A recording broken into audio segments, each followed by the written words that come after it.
So let's go ahead and get started here. Those of you who know me well know that I try to pack about 3 hours worth of information into about 45 minutes.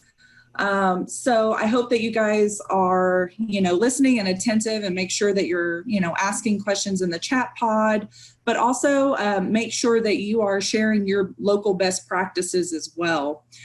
This report that we're going to be discussing today, which is the MSG management report, this report came out, I think about the end of February. And so it's been out there for a little bit, but, we've had a lot of stuff that's been happening between now and February. Give me just a second, make sure this is gonna move forward here.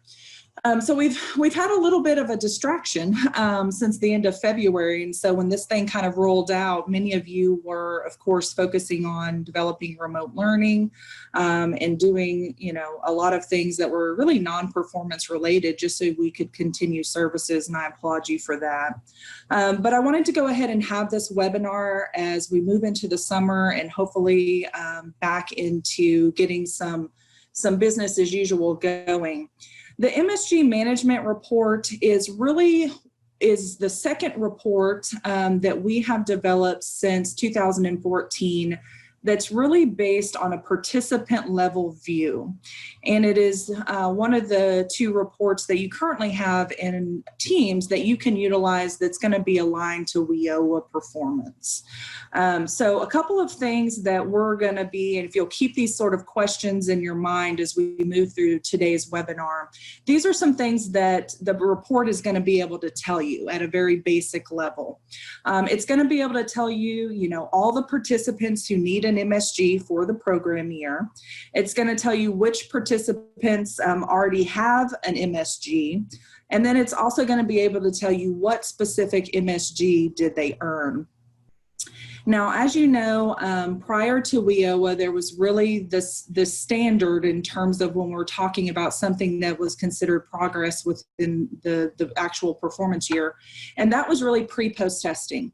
With WIOA, we got some additional options that included the achievement of a text chase credential, and also if the individual exited from AEL services and then transitioned into post-secondary education.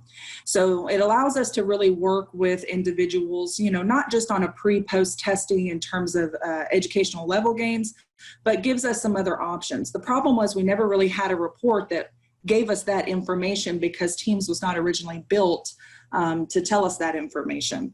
So this report, and for those of you, while you're going through the webinar, if you want to pull it up, if you have an extra screen there and you want to be able to pull this up into Teams based on your level of access, this is the report path. You're going to go to your home screen, reports, it's under participants, and it's the very last report listed there, right under the period of participation report.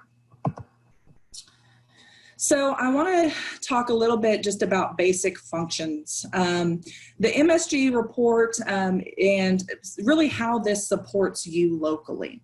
So again, it's not just a post-test based report. It's going to have all your measurable skills gains that are earned at the participant level. It's going to be able to drill down to provider, site, and class. So you'll be able to see who needs an MSG for the program year. You're going to be able to track your own performance in real time. And for those of you that are in a consortia model, this I think is going to be very beneficial for grantees that are really wanting to break things down to a provider level. So you'll be able to pull all this report by the provider and be able to see what participants sort of were touched by those individual providers, and I'll talk about that a little bit more here in a minute, and then see where those participants are in terms of earning a measurable skills gain prior to June 30th. The other big thing is that this is real time. You can pull this Monday, Tuesday, Wednesday, anytime. And as soon as these individuals and the students that we're working with fall into that participant status and they fall into earning a period of participation, they're going to show up on this report. So we've been kind of hamstrung for the last, couple of years in the fact that you guys are getting reports, late. There's a lag there, and it's just not been very useful in terms of being able to identify students in real time at the local level. So this report is going to offer you that capability. It's also going to give you a comprehensive view of the assessment instruments being used at a participant level. So as students transition from class to class, or even from grantee to another grantee, as you'll see later in the examples that we have, you'll be able to see what tests they're using and really how they've progressed. And I'm going to take a minute, I meant to do this at the beginning, but you should have in front of you two different materials for this particular webinar. One of them, of course, is this PowerPoint, and the other one is going to be an Excel sheet that is really just an MSG example report pool that we did based off an extract from the Literacy Council of Tyler. I want to give a little shout out to them because I always use them when I do my webinars when I'm talking about Teams data, because their data is always very clean. So those are some examples that we're going to be utilizing today, and it's just going to give you like a little bit of a, you know, something we can walk through so you can kind of get a feel for how the report works. So what will exactly show up on the report? Again, this is going to show you all the students that are in your denominator for needing an MSG. So if you pull a report and you see a name on that report, what that's telling you is that that person is in the denominator. You're not going to see anybody on this report that's not already in the denominator and is basically you're on the hook for. So if they're on the report, you know that those are individuals that are going to be captured in your performance, and it gives you that sort of time to work with that individual to ensure that they have a measurable skills gain before June 30th of the program year that you pulled the report. It's also going to tell you who's already received an MSG, and then of course all the different types that we have available to us. So you'll be able to see if a person came in with a goal, maybe they had a goal of getting a high school equivalency. You'll be able to look at that report extract and see that they either earned that high school equivalency, or maybe that's something that they're still working towards. For those of you who are keeping in mind that we have this high school equivalency voucher system that's going to be rolling out, and we want to make sure, especially with the constraints that we're going to have with remote testing, that you're able to utilize this report to really say who's ready to get that voucher and actually go and sit for a test. This report can help you do that because you're going to be able to see it, all the levels that the person is based off of where they came in for the program year, and then what their most recent test scores are. So it can be a determination for that as well. Real quick, before we get into the actual options in terms of the report, I want to talk about the MSG report description. So we included this report description. You're going to have two options for pulling this report. One is going to be a summary. It's very high level. I call it the down and dirty. If you're in a situation as an administrator that you want to be able to pull a report very quickly and just see like who still needs an MSG, you're going to want to use the report summary for that purpose, and I'll go over that. The next one is an extract, and the extract is of course going to be a little bit more robust, and you're going to have more options available in terms of what student information you can get. So those are the options, but the report description I think is very useful for those of you who are in the position of having to develop local training for staff on how to utilize this report. The report description is going to tell you kind of the universe of what participants or what you can expect from the report, but it's going to give you a really great description of each of those columns that you're going to find on these reports and what information you can expect to be represented there. So I always use it as a great kind of training tool for my internal staff, and kind of, you know, if we get questions that says, well, what does this really mean? Where is this pulling from? How is this being calculated? Always use this report description as sort of your first line of defense in answering those questions locally. We've tried to include some real like participant level examples in there as well, just to help you guys when you are doing your local training. And again, if you have any questions, go ahead and put them in the chat pod, and then T-Call if you guys will just flag me if something comes up. So some of the key points, again, information in the report is participant-based, not grantee-based. I want to talk a little bit about what that means. Right now in Teams, if you are an individual that only has access to your grantee information, you can go into Teams and you can see when an individual has an assessment from another grantee. It's just listed there on the assessment tab. However, when you go into pre-post test page on Teams, that information that you see is really at the grantee level. And so what we tend to have oftentimes are people showing up on our period of participation report, and people will show up and they'll say, you know, Susie Q has 85 hours. And sometimes that's confusing because you are seeing things in Teams on a grantee level.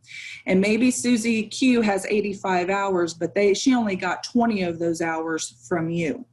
And so sometimes there's a little bit of a disconnect.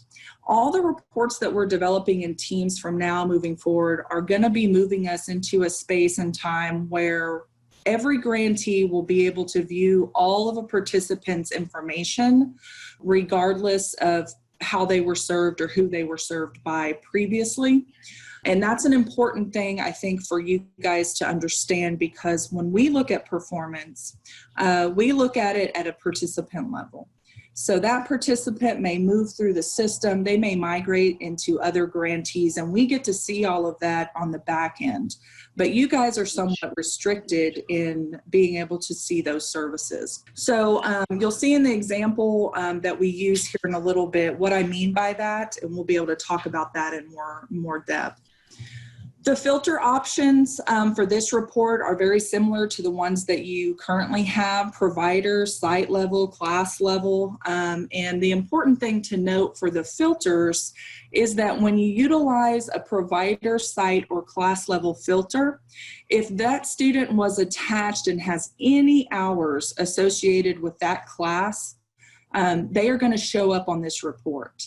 So even if a student started out with Mrs. Smith and then moved on to Mr. Doe or whoever in terms of what they're doing in terms of services, if they have any hours attached to that class that's selected in the filter, they're going to show up there.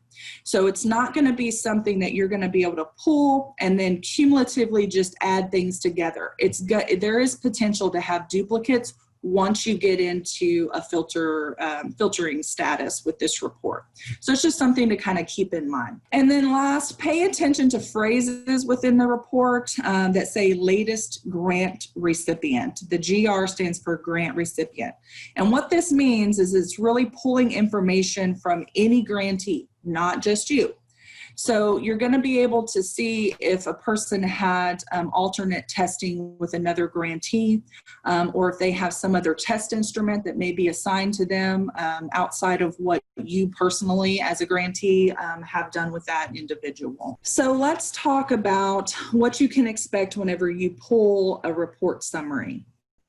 Again, I kind of call this the down and dirty. And just for me, I think it's probably the one that you guys will utilize the most when you're really just trying to see who needs an MSG for the program year. When you pull the report summary, it's going to look just like this, and you're going to have the participant ID, you're going to have the person's name. There is a place for other document number. For those of you that are using locally assigned numbers, that number will appear here if you're putting it into Teams. It's going to have latest MSG earned, latest MSG earned date, IET flag, latest workforce gain earned type, and then the latest workforce gain earned date. So let's talk a little bit about this data that you're going to be able to see. The first thing is that it's kind of garbage in, garbage out. So this is really based off of the educational outcome screen in Teams. It's not based off of any magic source that we have on the back end that we're pulling. What we do with this report is it goes into the educational outcome screen, and anything that exists there is what's used to populate and calculate for this particular report. So if you have things that haven't been data entered, This is a good report to pull, and you'll be able to hopefully identify those things. It's a good use for the report, actually. So if you have a person that you know took a post-test and they made a gain, but that information hasn't been data entered, it's still going to show up as a no on this report. Again, because until we know that it exists, you're not going to be able to see it. So on the latest MSG earned and also the latest workforce gain earned, those correspond directly. So it's going to pull that information and it's just going to provide it here. The IET flag is a little different. This is going to correspond directly to the training services. So it's not attached to any fund code. It's not, there's nothing that you can do to make this IET flag a Y, except for the fact that that individual is actually attached to a workforce training service. So let's talk a little bit about practical applications for using this particular option. So if I were you guys and I wanted to know kind of, we know what the data entry expectations are for TWC. And we know that that data entry expectation is that a person in an IET and participating in an IET is attached to a training service. We know that. So if I pull this report and I filter it for funding codes that are only IET funding codes, and I pull this and I have individuals on my summary that the IET flag is no, then I know that we have some issues and that we have and can identify individuals who should be attached to a training service and are not.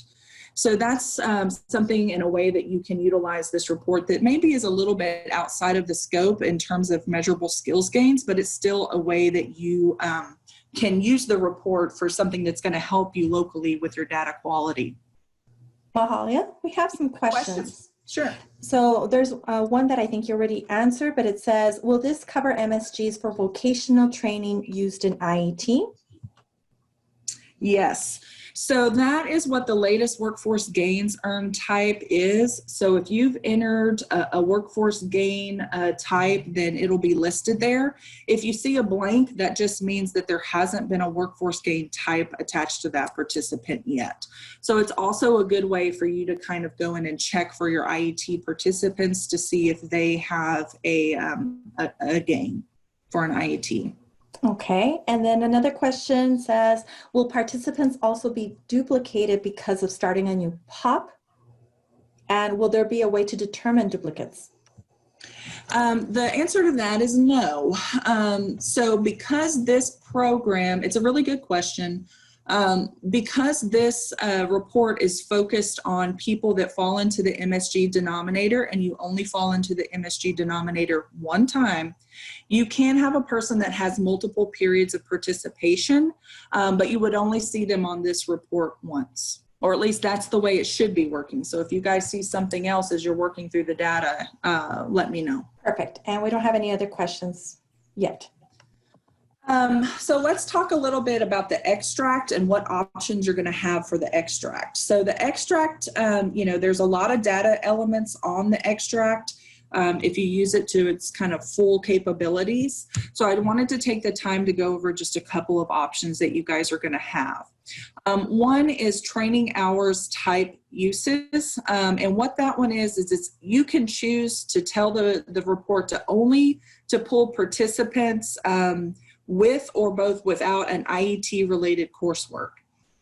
So if you are a person that's doing an Accelerate Texas grant, for instance, and you're only wanting to pull individuals who are attached to workforce training, you can select that as an option to pull it that way if you want to. The other feature we embedded in this one is a chart. So some of our other reports prior to WIOA had chart capabilities. We went ahead and added a chart capability for this one as well. The charts are pretty simple, but if you're just wanting a quick visual, again, you can filter this at the provider, site, and class level. So if you are a person as an administrator who have either a performance accountability lead or even a quality assurance lead person, and you just want to go in and real quick, you want to see what's happening in Jane Doe's class at an instructor level, you can go in and pull that and get a ratio in terms of a chart of a breakdown of who has an MSG for her class and who doesn't. So it's just a really quick little feature if you're just looking to get a visual to help support decisions that you're making at the grantee level and administrator level. Who needs more support? Who do we kind of need to keep an eye on? Who may need professional development in these areas? Who is struggling the most? The extract is going to help you to answer those questions more than the summary will. And I'll kind of walk you through what I mean here in the next couple slides. So additional information, if you pull the extract and you don't want to utilize any of these report options, you're going to get a much smaller extract. However, if you're wanting to use the extract to create some sort of macros for you to outreach people or send correspondence, there is a filtering option that you can select contact information, which is going to give you the individual's email, phone, address, again, all pulled from Teams. So assuming that the information that you have in Teams is up to date, it's going to pull that information. It's also going to ask you if you want the PII related to an individual. So things like social security number, driver's license numbers, date of birth, all the demographic information. If that's something for whatever purpose on how you're going to utilize the information, if you want it on there, you can certainly select that as an option and it will show up on the extract. If you don't, the default is to leave it off. So that's just kind of worth noting when you're talking about what these filter options are for the extract. So let's talk about, and I think, Liz, did you share this? It was emailed to them and they should have received it from the PD portal about a minute ago. Okay, perfect. So if you guys will think about this and pull this up, if not, hopefully this is big enough for you to see. It may not be. So we're only going to go over a portion of the extract today because, again, if I were to select all these filter options, you'd have about 45 data elements in the full extract. Again, a little shout out to Literacy Council of Tyler. I use their stuff a lot just because you guys have good data and I can always rely on it. So in front of you in your extract, it should look a little something like this. You'll notice that as we switch from one participant to another, the row changes colors. And that's the way it's going to look when you pull the extract. And that's really just to let you know that you're switching from one participant to another participant. And that's the way it's going to look whenever you pull it as well. So utilizing the actual extract that you guys have in front of you, and I'm going to pull it up here, or I'm going to attempt to pull it up here in just a second. So if you guys can pull that up there. And we do understand that we're having a little bit of audio issues, and it may be from your connection, Mahalia. I thought it was me, but for the most part, you sound okay. And there is a request if you can review the IET flag again. Sure. Sure, I'll do that, and I'll do it whenever I'm sharing this particular extract because it's also on here as well. So what are you guys seeing? Liz, what are you guys seeing? We could see the spreadsheet. Perfect. So this is the exact same material that you guys got in your email, and I wanted to point out a couple of features that you can utilize the extract for. Give me just a second here. And we're going to do a little bit of a hide and seek game. I always think this is useful. It's how I kind of train my my own staff as well. And it's really just about, like, if you're thinking about using the report, you're thinking about using it in terms of answering questions that you have, right? That's how I always visualize and how I utilize reports. So when I look at extracts, I think, what is the data telling me? And I want to be able to utilize the data that I have to tell the story. So we have the students 1, 2, 3, and 4. And what I'm going to ask all of you guys to do is to look through this. And if you don't have the Excel file pulled up in front of you, then I'm going to make sure that I scroll over and hopefully you can see the screen and it's legible so that we can work through these, answering these questions together. So in looking at this extract, I'm going to ask you a question. So what grantee provided a TABE pretest, which is a baseline, also known as baseline, on 9/30/2019 in math? So if I use this Excel file and I'm looking for what grantee provided a pretest on 9/30 in math, who would you guys choose? Please put it in the chat pod. And Liz? So it says Angelina College, 503, Angelina College, Angelina. Right. 503 Angelina College Consortium. Lots of Angelinas. No Brad Pitts. So those of you that said Angelina, you're right. So again, if you think back, so I had went into Teams and I pulled this up under Literacy Council of Tyler. But what I'm seeing on the extract is for this particular student that she actually received her pretest from Angelina College. So you're going to be able to see who has provided tests for people that you're working with that may not be the test that you provided. Somebody else provided that test, and that's important. One thing that you guys should be doing already, and if you're not, you definitely want to take a look at your list, but we don't want to over students, right? We don't want to give a student and make them sit through a test if they already have a viable and usable test in the system. So for Angelina, or for this particular student, she already had a test on file when she went and enrolled in services in Literacy Council of Tyler. So instead of them, go ahead and just retabing her, they took a look and they said, she already has a test that we can use. We're going to use that test and we can just enroll her into class. So think about that from terms of a cost and an administrator's perspective. You want and should be doing that already. But now, once you have this student registered in class, you're going to be able to see the differentiation between who provided the actual testing instrument to the student in both the pre-test option and also for the post-test.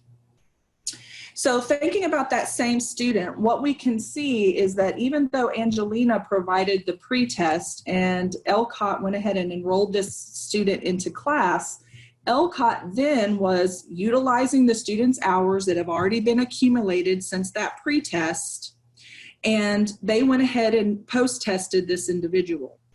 And this is something else that this report is going to be able to tell you. Because again, if you were to go in Teams right now, and if LCOT were to go in Teams, what they would see is the hours in a class level that this person had at LCOT. They wouldn't know what type of hours this individual achieved with Angelina after they took this pre-test on 9/30. If you could please mute yourselves. The only one that should be unmuted is the presenter at this time, please. So what you'll be able to see is that in this particular case, likely what happened, and I'm not saying this is what happened, but likely what is going to happen is you'll be able to pull up this extract and you'll be able to see the total number of hours since the last test, okay? And you can find that here in this column. So whenever you register this individual for the class, and they are now attached to LCOT in terms of performance because they're getting hours under LCOT. And if you think back to what I said previously, was really when a person earns that period of participation status and they start moving, as long as that period of participation status stays intact, that person's going to be in the denominator in every single grantee that they come in contact with. And I'm sure you guys think through that. You'll probably have a question or two about Yes, that. there's a couple of questions already. Yeah. So one is, will only Angelina have to produce an actual test in an audit? That's the first question. Yeah, that's a really good question. And we were, that's something we're going to work with our monitors on. Eventually, I think we will get to a place where we're going to have things uploaded into Teams instead of kept in files just for that, that situation. But yeah, that would be a situation that you could use this report and say, oh, well, I didn't give her that test. That was at Angelina. And then that would be your way to kind of say, I shouldn't have to produce that test result because it didn't belong to me. We're just utilizing it for the purposes of, performance. And then another question is, what level of rights do you need to have in Teams in order to pull this report? Another good question. Anyone with read level access should be able to pull the report. If you have, so let's just say you're a staff reader, and staff reader access means that as an instructor, I can only pull reports that have participants that are assigned to me as an instructor and team. So those permissions will still apply. If you have supervisor level access, you're going to get kind of the whole kit and caboodle from your grantee's perspective. So it's going to follow the same way that the POP report does in terms of permissions and access. Okay, and then we have a comment and then a question. This is from Terry Shumez. She says, I'm confused as to why my skills progressions for my IAT students shows up on this report, but the occupational certifications do not show. Well, so the occupational certifications are going to fall under the credentials. So I think I'm understanding what you're saying. So because those are credentials and there's not like an MSG specifically for credential other than high school equivalency, they wouldn't show up under the MSG. And then another question is, it's more of a clarification. If one partner uses CASAS and another uses TABE 1112, we will not be able to post-test unless we use the same type of assessment tool, correct? That's correct. But the good thing about this report is at least you'll be able to see it.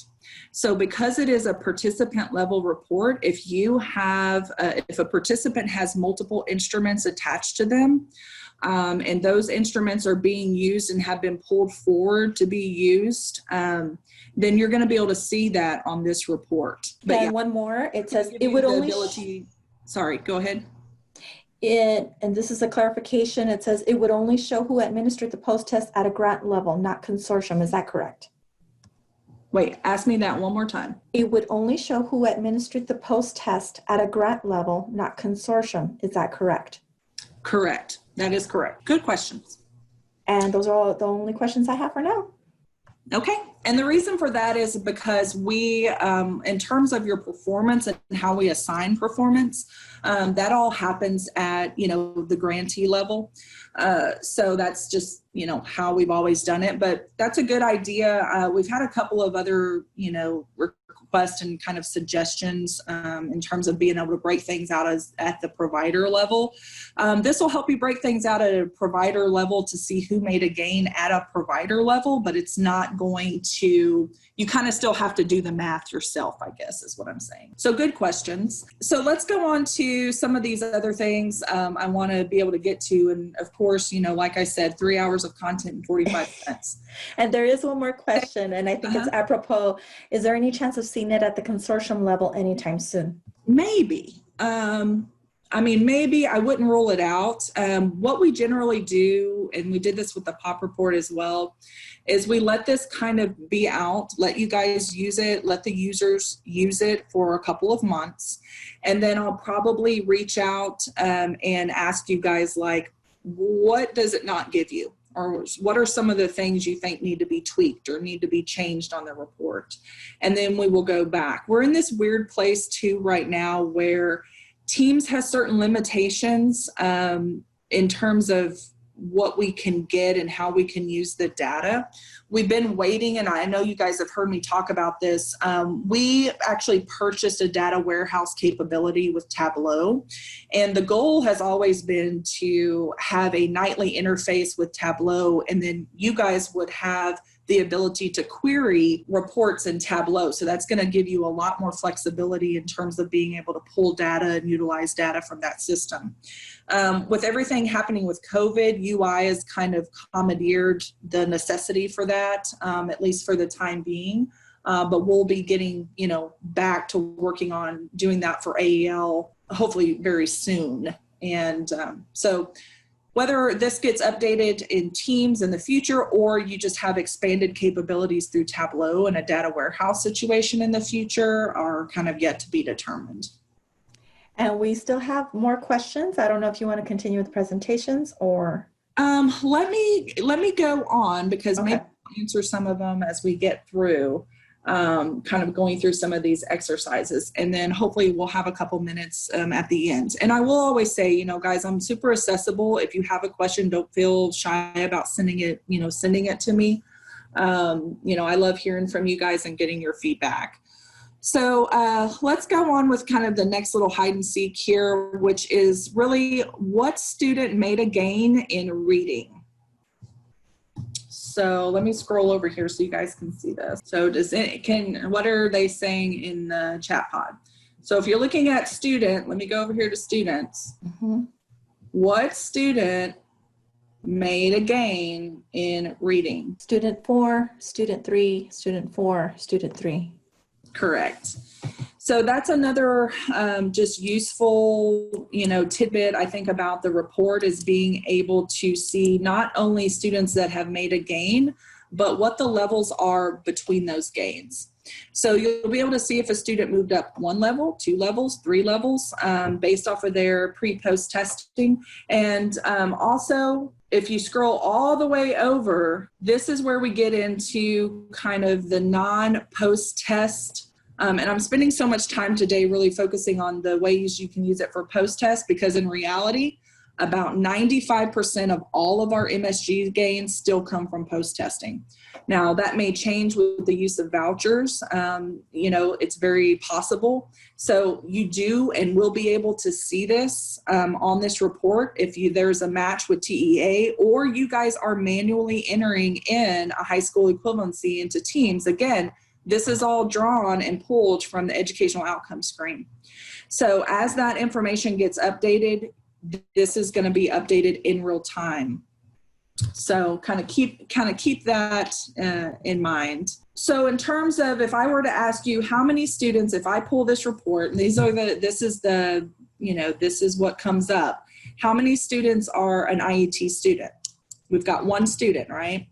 What do I know about this IET student? I know that they got their latest workforce gains achieved in August 21, 2019, and I know what type of gain that it was, okay? So I'm able, again, on the extract to identify the students that are being listed as an IET student because they're attached to a workforce training service. And so that's gonna be a filter that, you know, you guys will be able to utilize for this report. Now, one thing in particular I wanted to go over on the report, just in terms of like a practical application of how you guys will be able to utilize this, is really the ability to track hours between tests in each content area. We included some new guidance in our assessment test that said you can stagger this post-test, this pre-test, right? Well, because of that, you're probably going to be staggering your post-test as well. So this is going to allow you to be able to see the number of hours that have occurred by content area and by staggered testing, just based off of when the test occurred. So you can see here on the student 3, and if you're looking on your sheet, student 3, this individual came in, they had ASE low, that's what they pre-tested it in reading and math. And even though the dates are the same here in terms of when that pre-test occurred, there is some, if I scroll over here, you'll notice that they only post-tested in reading. And so this clock for the hours elapsed since the last test is reset every time there's a test. So hopefully that makes sense to you. So you can kind of see on a very content level basis how many hours have been accumulated since the last test in that specific content area.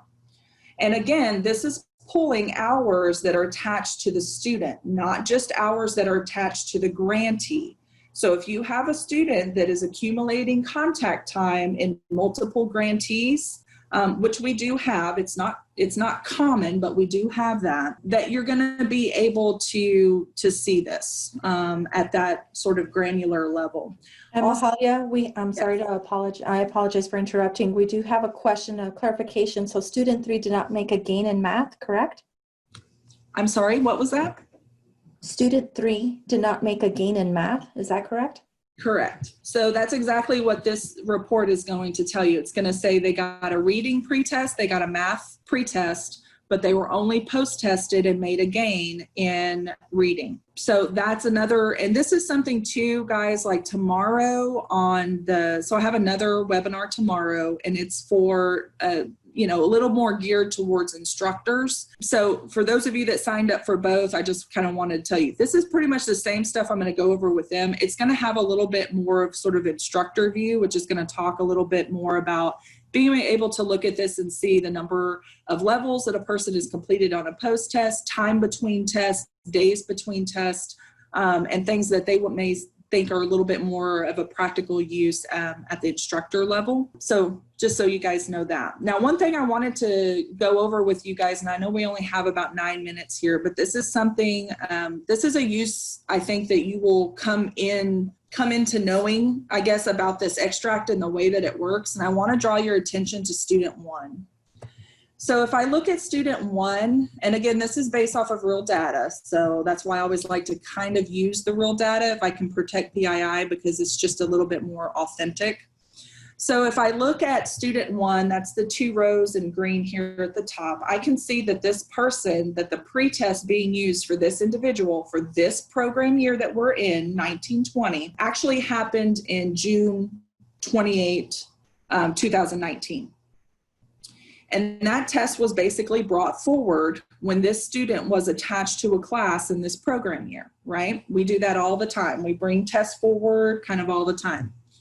What I want you to be aware of is that this student, since 6/28/2019, how many hours did they get so far? And it's only 2.5. So I guess I'll ask you guys, what are some of the things that we kind of see just in terms of having that knowledge that are impactful for us at the local level when we're making decisions? So I look at this and I say, okay, their last contact hour date was 7/8/2019. They're on this report, so I know that I need a measurable skills gain for this person because their name is listed on here, which means they are considered a participant. So regardless of the amount of time, and we've talked about this several times with the POP report as well, when you have a person that reaches that participant status, that participation status continues until they exit. So even though they maybe only got 2 hours in this program year, you're kind of on the hook for that MSG for that reason. So it looks like this person was in an IET class, a CNA IET class, and even though they only had 2.5 hours, you're still on the hook for that MSG. So that's just another way, I think, from a practical standpoint, you guys can really see how many hours have elapsed since the last test. And you'll want to look for anomalies like this where you have participants that are crossing over into program years that maybe stopped out or left the program very early in the program year. Utilizing this along with the POP report or in conjunction with the POP report, I think is going to help you to kind of see those natural patterns of individuals that are participating in the program. So this person probably didn't have much of a chance in terms of earning an MSG. They only got 2.5 hours and there's no current post test on file for them as of the day that I pulled this, which was maybe last week or so. So, if you're LCOT, then oh man, I got to try to get this person back in to do a post test, or what is the MSG that this person is going to earn, which may be very difficult given the fact that they left so early in the program year. But at least you're going to be able to see it and you're going to be able to pull this information. So we have about 5 minutes left here. So were there any questions, Liz, that maybe we didn't get to go over earlier? Yes, we have lots of questions. So one of the questions that we have is from earlier, I believe it was connected to if they have a CASAS test at one program and then you offer the table 1112, the question is, so if they come from somewhere else, would we have to retest? Well, it depends on when the test was. So that's, if the test is, what we know about our policy and the way things are, currently working in teams. And this is something that we're making an exception for because of COVID. So a test is good in terms of teams and registering a student for a class and their first contact hour if the test is less than 365 days old. Now, that's the way Teams functions. You have other policies in the assessment guide that you're kind of beholden to. So those are things that you want to consider. But if they have a test from another program or another grantee that fits within the policy, absolutely, just use that test. There's nothing preventing you from pulling that test and using that test at the student level. Liliana shares that some grantees do not want to provide a copy of the original assessment as they say there is no policy in place. I'm not sure what that means. Like there's not a policy in place at the TWC level, or there's not a policy in place locally for them to keep that information. I don't know, Liliana, if you could clarify in the chat and add that, and we could put a pin on it and come back to it. And then there is a comment from the chat that says, I would love the reports to have a date filter so we can run reports on specific populations such as Q1, Q2 participants for our current performance measure. Okay, that's good feedback. Good. And then Liliana says locally, not at the TWC level. Okay, well that's really scary. Do you want to rat anybody out? No. Hashtag no pressure. Talk to me privately. No, I'm kidding. Well, I mean, that's definitely something kind of going back to the monitoring. I think this report is going to help you if you are utilizing like a pre-test option or a test was provided by another grantee. You would be able to kind of pull this up and say, that's not our test, so we're not responsible kind of, for that or maintaining that. So that's definitely a way that you could utilize this report. And we'll be going over that with our monitors as well. So hopefully that's something that they're reviewing prior to coming up with samples that they would even ask for. Okay, and then we have like lots of discussions going back and forth in the chat. So Suzanne is talking about this student has less than 12 hours. Why are they required to have an MSG? But then Risa responded saying, Suzanne, the student had over 12 hours in the previous program year, so they rolled over as an active student in a continuous POP. Correct. And that's something for tomorrow's webinar that I'm going to talk a little bit. So I'm going to lead off. And for those of you that may be unaware, so this is going to be tomorrow for the teacher webinar. This is going to be the second installment. I did the POP report and kind of talked a little bit about periods of participation and how those work on the first webinar I did with the teachers. Tomorrow is going to be talking about, the MSG report. But I am going to lead off with just an overview of how periods of participation work, because I think that is a very important feature to all of this, is because people are going to pull this report and they're going to see individuals on there and they're going to say, hey, this person only has 3 hours this year. Why am I having to get an MSG? And that's a very important performance aspect that people have to understand, is that we no longer abide by the rule that they have to get 12 hours every single year to be in your performance denominator. If that period of participation is still alive, active, and well in the program year, and they continue into services, you're still on the hook for them.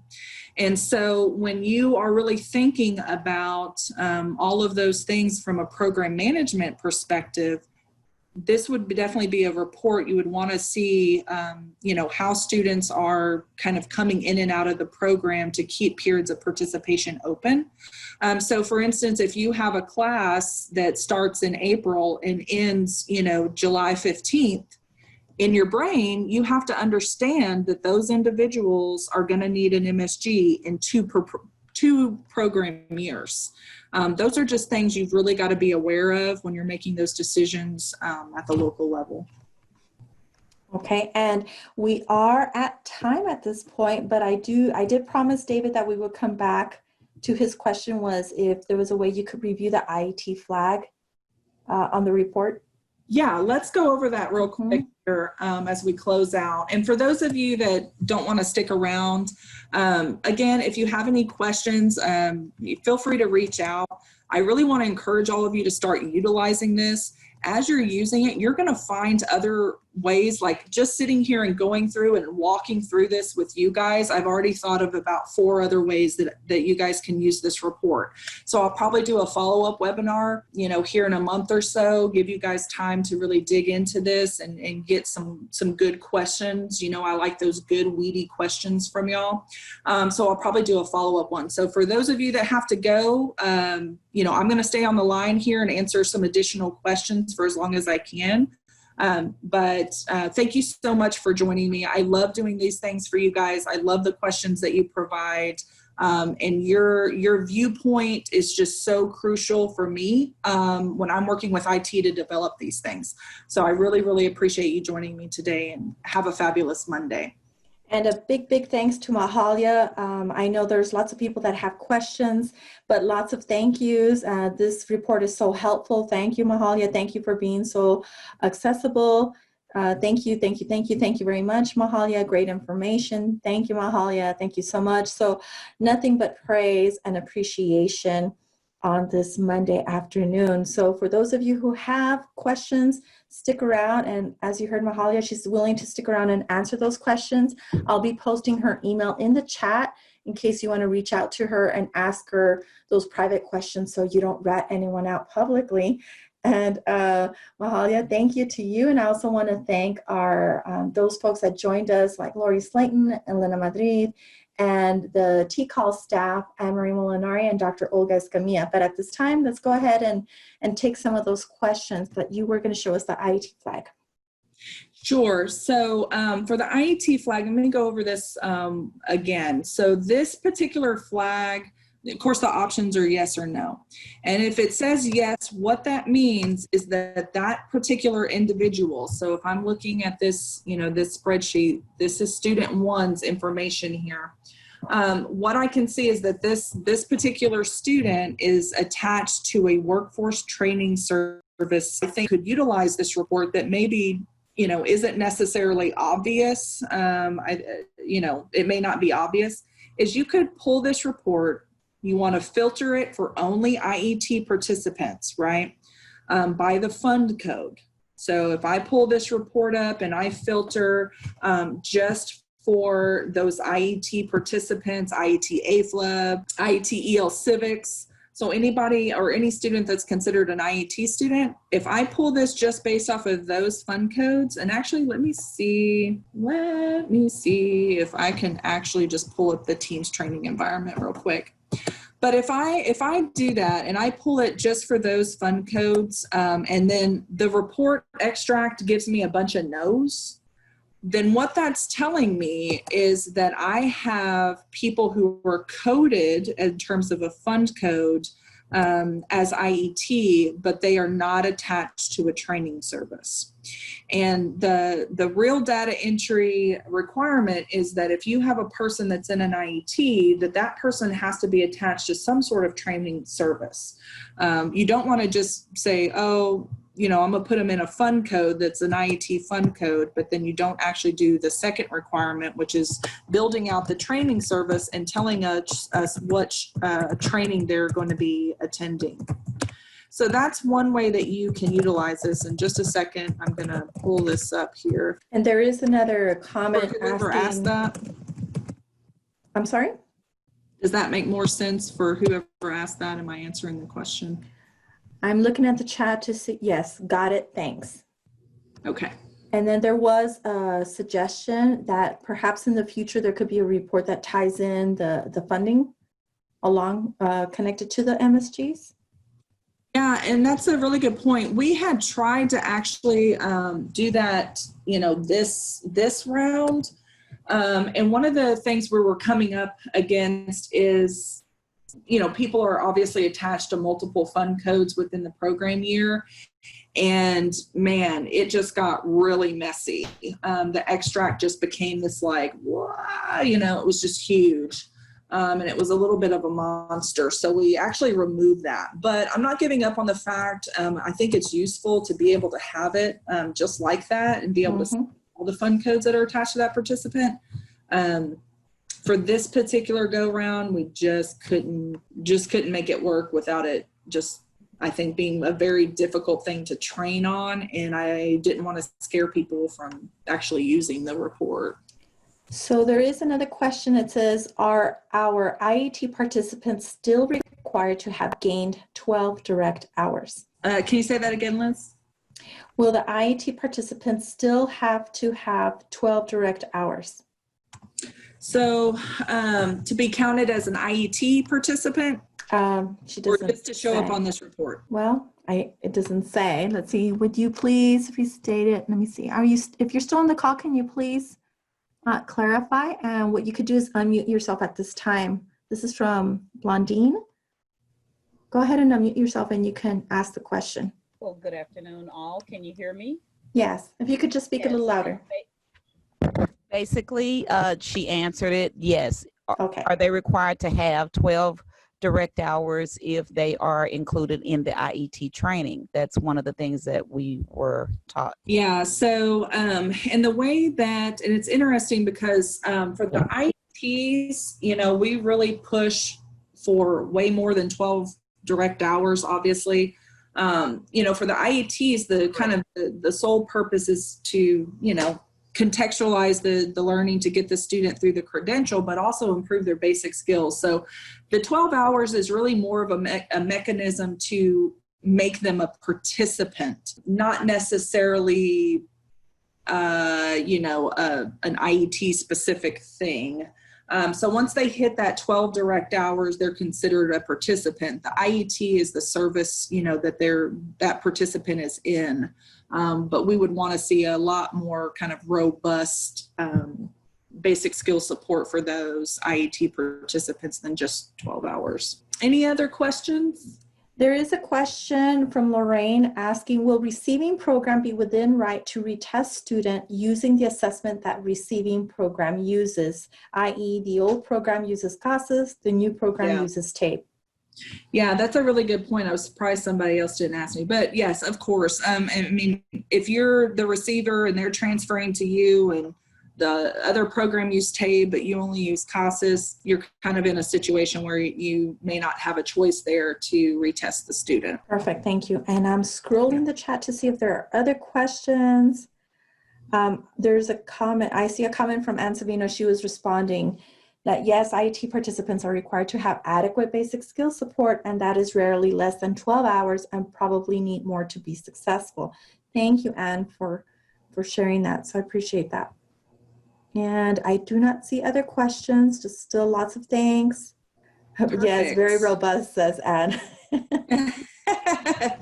I think we needed a full day session on this one. Whenever I was answering that question, I could hear her like in my ear, don't you dare say 12 hours. I know. Siri will record that one and they'll use it against you. Well, these were all really good questions. I appreciate everybody joining us, and we'll see you guys next time. Thanks so much, TCAL folks. Thanks, Liz, for moderating. Thank you, Mahalia. We did have a full house. We had close to 220 participants, and look, we still have half of them here. So thank you so much, everyone. Thank you, Mahalia. Thank you, TWC support, and Dr. Olga Escamilla and Ann Molinari. We're going to be signing off now, so we're going to be closing the room. Thank you for joining us, and we hope you have a great rest of your week. Take care.